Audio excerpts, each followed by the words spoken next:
سڵاتان لێ بێم کاتتان باش لاڵقێکی دیکەی بەرنامەی هەفتانە لەگەڵتانم تا کۆتایی بەرنامەیەم جارش لەگەڵمان بن.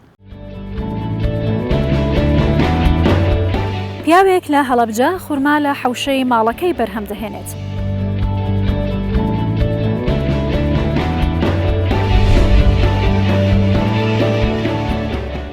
گەنجێکی مەلەوان لە شارۆچکەی تەختەق ژیانی سەدان هاوڵاتی لە مردن ڕزگار کردووە.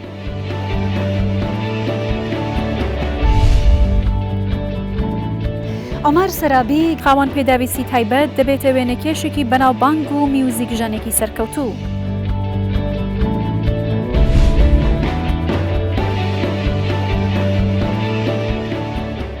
کچێکی زاخۆیی لە شاری بەرلین پێشانگایەکی جیاواز دەکاتەوە.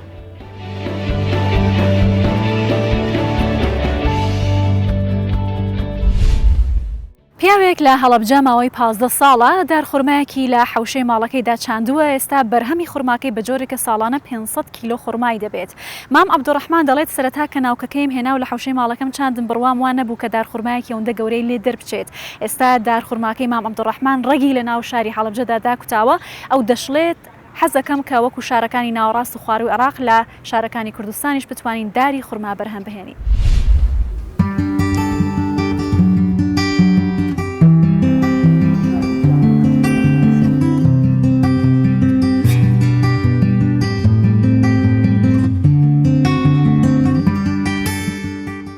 لە جنوب وەکو ئەمەی ئێمە نییە دەزانی جنوب وەکو ئەمە ئێمە نییە باریکن شتە بەسن بەناو ئەمەیان پشتیانە و دارەکە ئەمانەی پێوە نایەوەن هەمووی وردە ڕێکە سێ لەسەر ئاوای لێکە و هەنگاوێکە سێ ئاوای لێکە و تا سێ لەسەر بەو شێوەی ژێتە خوارەوە دوایی ئەها ئیسە ئەمە گەیوە وەڵاهی ئیسە لە جنوب لە مانگی حەوتەوە جنوب هەمووی پێگەیوە ئیسە من بۆیان هێناوم دوو جار لە فەلوجە و ڕووماندیەوە بۆم هاتووە ئەوە نەچوون لەسەر بۆی ئەمە ئەوە زۆری پێوەیە ئینجاوا ئەمەشتان بمێ بۆ ملاحەزە خۆی لە دوای 4 ساڵ ئیتر معارەزە بۆ گرتن هەیە دواترەکەوێ هەیە ئیتر لە 4 بەلاوە هینەکە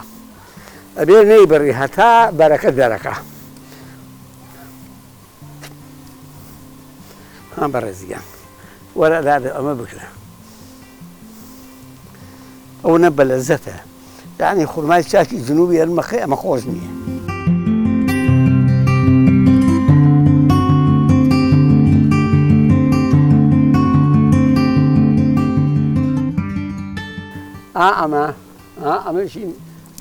ئەمەش نێرەیە من خسومەتە ئەوە ئەوە زیاو بوو ئیتەوتم حەیفە باهینی نەکەم با هەر تۆزەکەی بچێ بە سەریانە ئەوە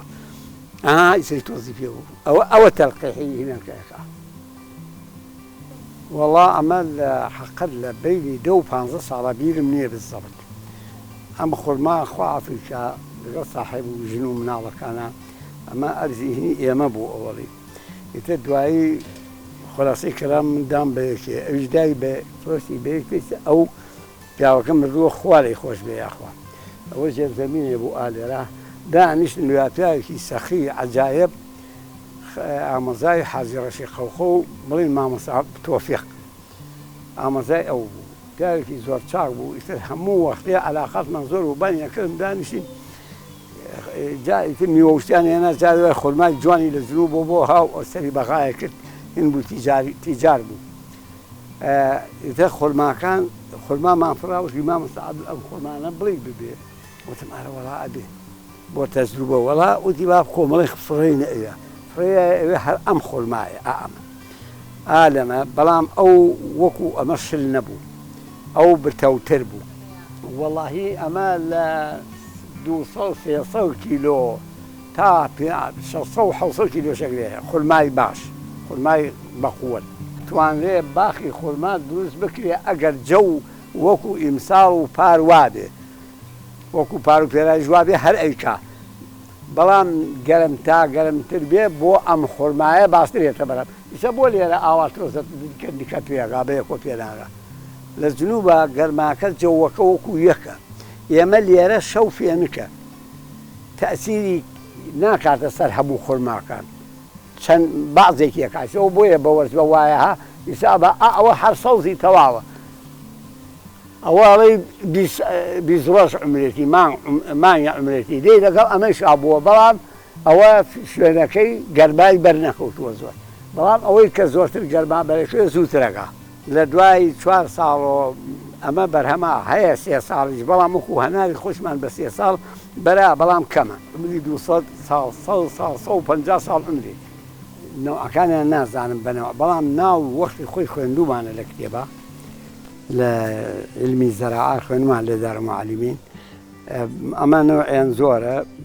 وەلەو من کەم نەوعەکانیان نەزانم بەڵام ئەڵێ بەرحی لە هەموو نەوعەکانی خورما باشترە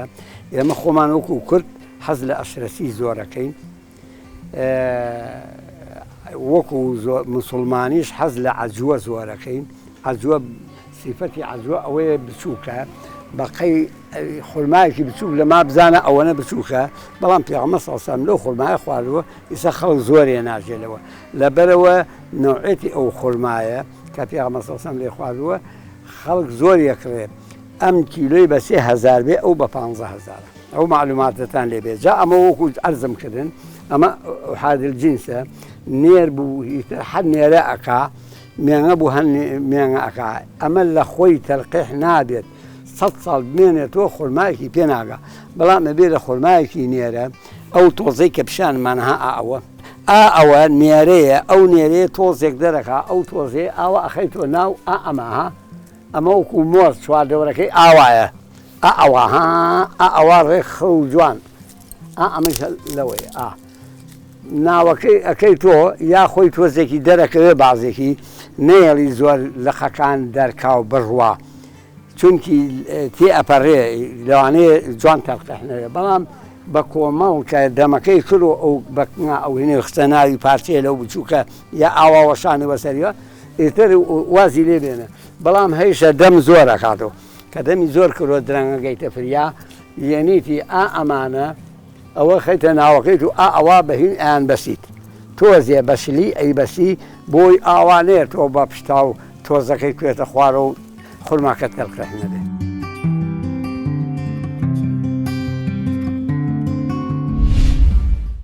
گەنجێکی مەلەوان لە شارۆچکەی تەختاق تا ئێستا توانیوێتی ژیانی زیاتر لە 100 کەس لە مردن ڕزگار بکاتە و گەنجە ناوی کارزانە تەمەنی 24 ساڵە دەڵێت لە هەر کوێکە پێویستیان بە من بوو بێچوومەوە ژیانی ئەو کەسانم ڕزگار کردووە باس لەوەش دەکات کە زۆر جار لە کاتی ڕزگارکردنی و کەسانە لە نێو ئاوەکان و لە خنکاندا دەستی شکاوە یا قاتی شکاوە بەڵام ئەو بەردەوامە لە کارەکەی و دەڵێ پێم خۆشە کە خزمەتی هاوڕێوەک و هاونیشتمانیانم بکەم.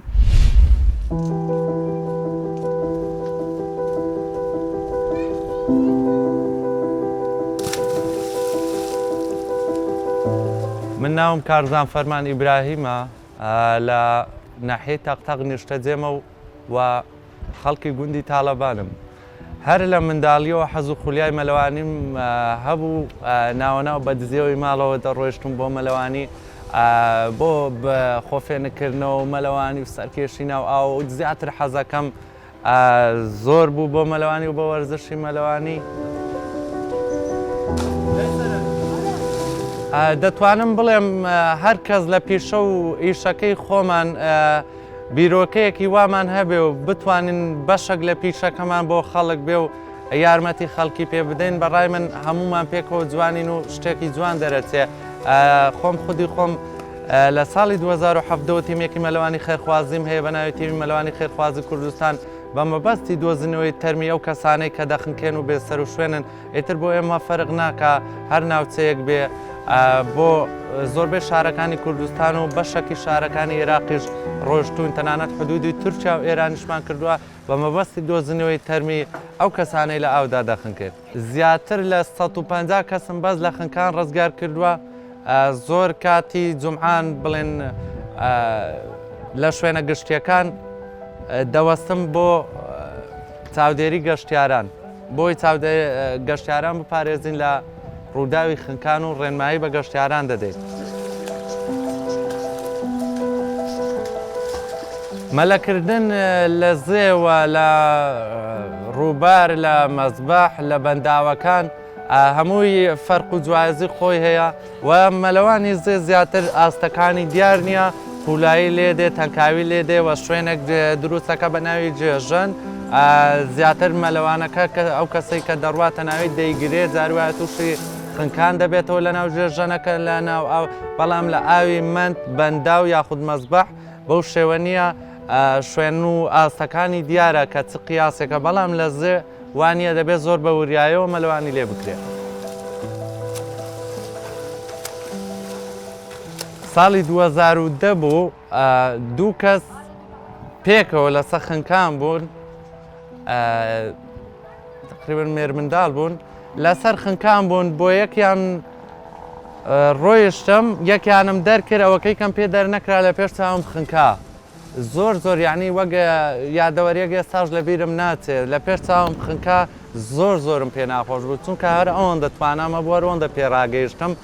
و ئەو قۆڵەشم شکا بەسایەوە بەناو تەل و دار و هەموو شتێک بۆی ڕۆیشتم بەس بیگەمێ بەڵام فریای نەکەوتم فریایەکیان کەوتم ئەو قۆڵم تقریبا 2 هەفتە لە ماڵ کەوتم بەسایە قۆڵم و قاتم عەزێت خوار ئەوم لەبیر ناچێت. جارێکیان لە ماوەت ڕۆیشتین بۆ قەزای ماوەت گەنجێک خنکا بوو بە مەبەستی وێنەگرتن و بەسەربردنی کاتێکی خۆش چوو بە دەماوەکە و بەربوو بۆ تووشی حاڵەتی خنکان بوو زیاتر لە ڕۆژێک 2 ڕۆژ مابەوە ناو ئاوەکە نەدۆزرابەوە ئیتر ڕۆیشتین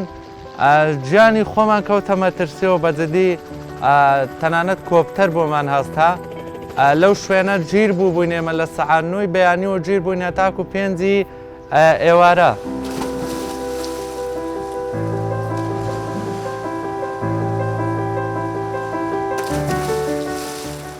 چەند یاریزانێکم دروست کردووە یاریزانی مەلەوانی و بەبێ بوونی هیچ پاڵپشتێکی مادی و معنەوی بەڕاستی دروستکردنی یاریزان بەس ڕاهێنەرە ڕاستەقینەکان دەزانن خوێنیان دەبێتە ئاو تاکو و یاریزانێک پاڵەوانێک دروستەکەن من کە ئەوانەش پێدەگەێنم ئەو پاڵەوانانە پێدەگەێنم بۆی 2 ڕۆژکە کە خۆم وازم هێنا جێگرەوەم هەبێ بەدیلم هەبێ کە خەڵکانی تر فێرە مەلەوانیکەن کە خۆشیان پەرە بە وەرزشی مەلەوانی بدەن لەو شارە. زۆر مرتاحم بە ئیشەکەم و ئەرحەمدولا ئیشەکەی خێرە شتێکی زەروریشە مەلەوان بزانی من دڵی ئەو دنیایم پێخۆشەکە نەفەرێ لەسەر خنکانە من بتوانم ژیانی ڕزگارکەم ژیا خوای گەورە من بکاتە سەبەب بڕۆم دەری بێمەوە.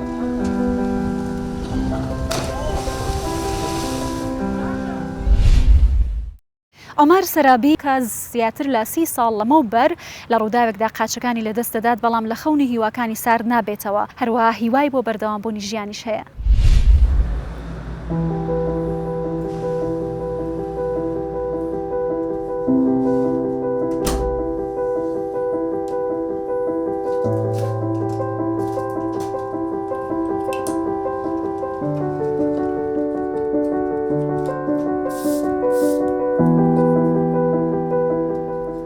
ئەو بارودۆخۆی ئێستا من تێدام ئەو کەم ئەندامێ ئەوە نیە بڵین زگماکی بێ لە زگماکی وابم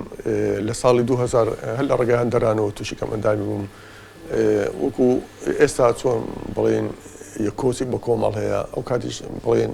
زیاتر لە ئێستا بوو لە ساڵەکانی 90 با بڵێن ئەو کاتی بارودۆخەکە ناخۆش بووی کوردستان هەم باری دارایی هەم بواری سیاسی ئەوانە ئیدی ئەوە بوو لە تورکیای لە کاتی ئیشکردندا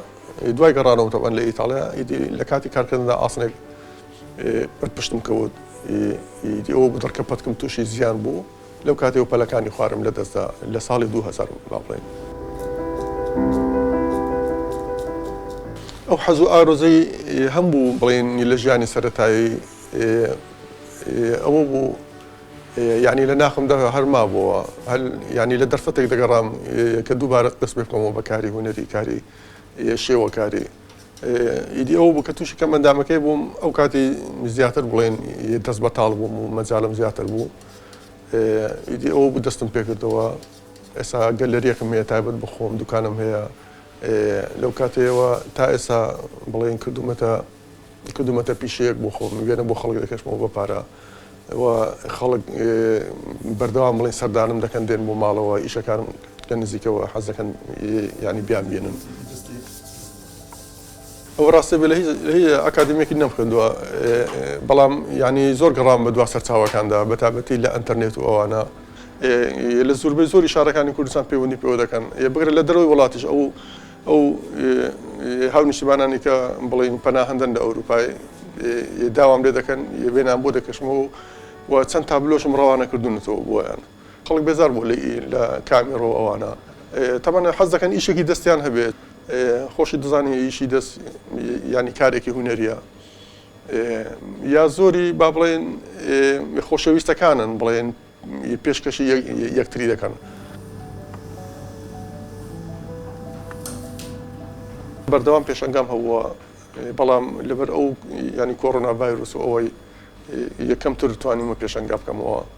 بەڵام لە داهاتوودا ئیشاڵڵا ئەگەر ئەو ڤایرۆسەت لە کۆڵ بێتەوە دووبارە دەست پێ دەکەمەوە بە پێشەنگاکانم چکە پێشەنگانە زیاتر وەکو ئەوەیە بڵین لە نزیکەوە خەڵک ئیشەکان دەبینێ ئەوە یەکتر ناسینە ینی تێکەڵبوون لە خەڵک من ینی کەمترین کات دەستمە دەرێ زۆرترین کات لە ماڵەوە مەگەر کارێکی زۆر زەڕورم هەبێ ئیدی پێشەنگاکانی زیاتر بۆ ئەوە ینی بۆ من باشترە ینی تێکەڵی خەڵک دەبم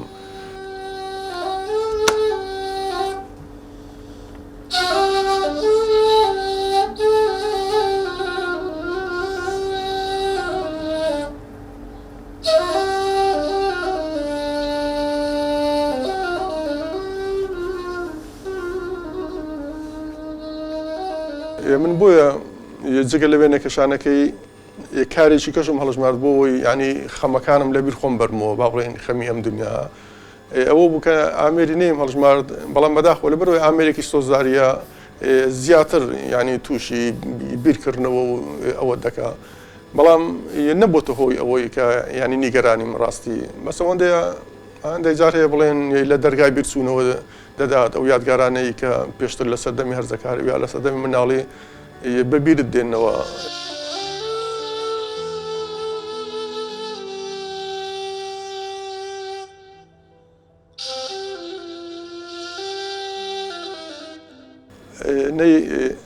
ئامێرێکی زۆر تایبەتە ینی ئەو کاتی کە پرۆڤە دەکەم لەسەر یا ئاوازێک دەژەنم وەرزانم هەموو هاوڕێ قەدیمەکانم لەلا من زۆر جار هەیە ینی دەگەڕێنێتەوە سەر ساڵانی ڕابردوو ساڵانی زوو ئامێرێکی زۆر تایبەتە ئامێرێکی سۆزداریە با بڵێن بڕیارێک و داومە دەبێت تا کۆتایی ژیانم هەر بەردەوامم لە کاری هونەری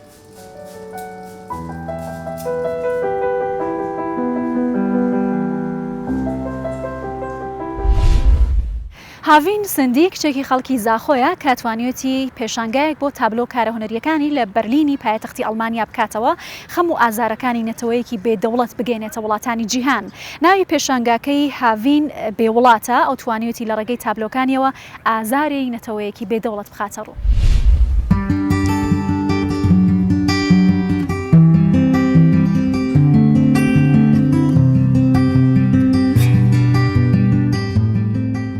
سنديما جزاخد ابنو كالألمانيا الجيم شولي من ديسلدورف وشتوتغارتيا أس رسامم نوكهين الجال من برلين بو بيشانغاها بيوالات إيروكازك سر آخوهم شولي قامل فيري تشيكرا ومدفيت أسبشاكيني شوابكم چه معنى دتن في بيوالاتين عنينا في معرضي دا أس شوليني شوابكم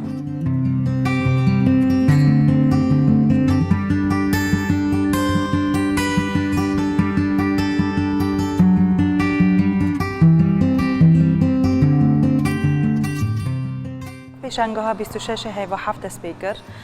نەوەی پێشەهەنگێ بێ وڵاتە سێزدا ڕەحسام الڤێرێنەش بۆ شوورێ بۆ کوورێ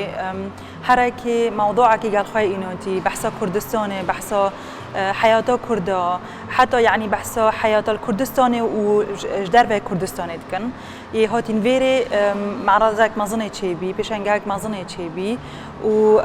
تقريبا أبا هيفا كباكري وبصدي هيفا هشتي اتنقرتن موضوع قالك خاشا يعني موضوع بيشانجاهي بيوالاتا تشتاك بتعقل مرف هزرا خابكت يعني شو معنى دد بيوالات كردستان أم كرد بيوالاتن بو ما ولات لازمه أو نا لازمه يعني بو چه مدویتن ام پیشنگه هایی که خاصتا بو ویتشتی ام بگم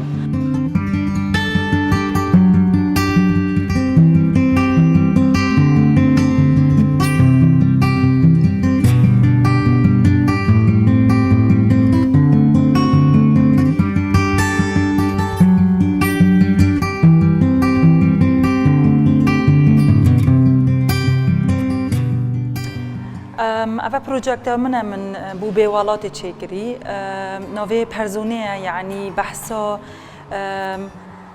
آخفتنا مات کتن، آخفتنا کردی بحثا زمانی مات کتن، مدویا از قال ایکی اوه کرد بس کردی نزاند باخوتن، علمیه ترکی ویشولی بکم. بوچه يعني چه که زمانی من کردی حمید را يعني مروف نشد باخوت. گلک کرد نزان کردی باخوتن. ویجا اف انسالاتسونها سیتشتن دو فیلمن ماسکینا و رسمن من قال رسامه کی چیکری او کردی نزانتن و مدویا اس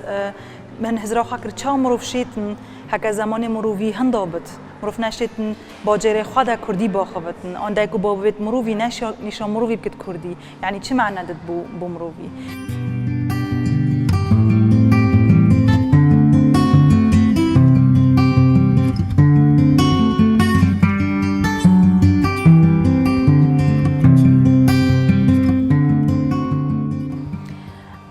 فيديو تقريبا 16 دقيقة دو فيديونا فيديوك 16 دقيقة فيديوك 8 دقيقة وقتی فيديوك خلاص بتن یادیت بینت ساکنی دا یادی دست بب کتوا آتشتی مرو فيديو داد بینت ماسکن سر مرو وکنا ولا دو مروانا یبدلت بن بو من قالك مهم بيبنا بسنا فيديو بد دنگ بتشك هكا مروف بتن في بيشانجي مروف دنگي جگو هلت بتن دنگي دوخ شخصا بن ماسكي و يعني چند نخوشا بهن وقتی تتن گرتنه وك حشكو زمان مروفي ايك ببتن مدويا اف ماسكي ها بو خالكي بيت فيري ببینن جبر هندی مکرن اف هر دو ماسکت هل ویره من سر نویسی جک خالق شید دست خواب کته آن بکت سر خدا یعنی حتی بچت ویری ببینتن کا چتی دایه هیا پرچی های مروف شید دین سر خوا یعنی حمیتش چید بتن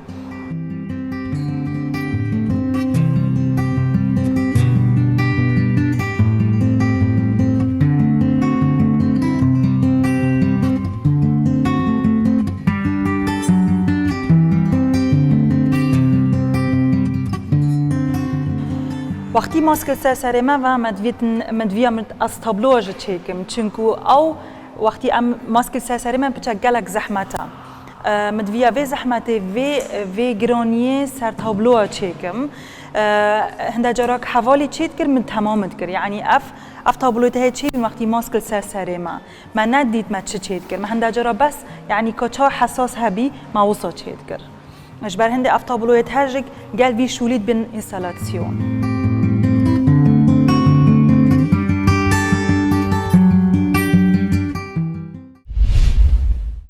لاماوی رابردوودا بینەر و بیسەری بەرنامەی هەفتانە بوون لە کوردستان 24ەوە تا پێگەیشتنەوەی تر هەر شاد و بەختەوەر بن.